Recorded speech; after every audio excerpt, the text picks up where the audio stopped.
साताराच्या बातमीपत्रात मी गुरुनाथ तुमचं मनापासून स्वागत करतो।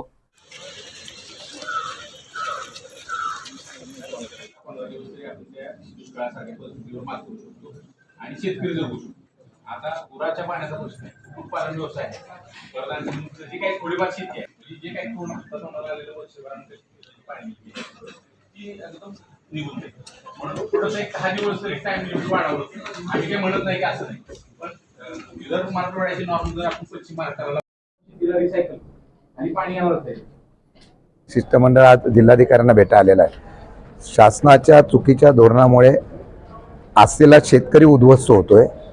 एका बाजूला कर्जमाफी द्यायची आणि दुसऱ्या बाजूला या कर्जमाफीचा फायदा किती होईल हा प्रश्नचिन्ह असताना परत कर्जबाजारी होईल अशा प्रकारची भीती असल्यामुळे आज शेतकऱ्यांनी या ठिकाणी निवेदन दिलेलं आहे। उद्या जिल्हाधिकाऱ्यांना आम्ही बैठक घ्यावा अशा प्रकारची विनंती केलेली आहे। सातारा जिल्ह्यामध्ये सगळ्यात जास्त धरण आहे। सातारा जिल्ह्यामध्ये सर्वात जास्त सुपीक शेतकरी काम करतो। या सर्व गोष्टीचा विचार करता नियोजन चुकलं की काय होतं याची परिस्थिती आज सर्वसामान्य शेतकरी भोगतोय।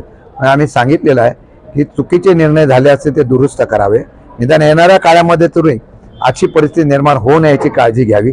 आणि यावेळेला पाऊस जास्त पडलेला होता, धरणं 100% भरली होती, पाणी वापर कमी झाला होता, तरी परिस्थिती निर्माण झाली असेल तर त्याला चुकीच्या धोरणाचे फटका आहे।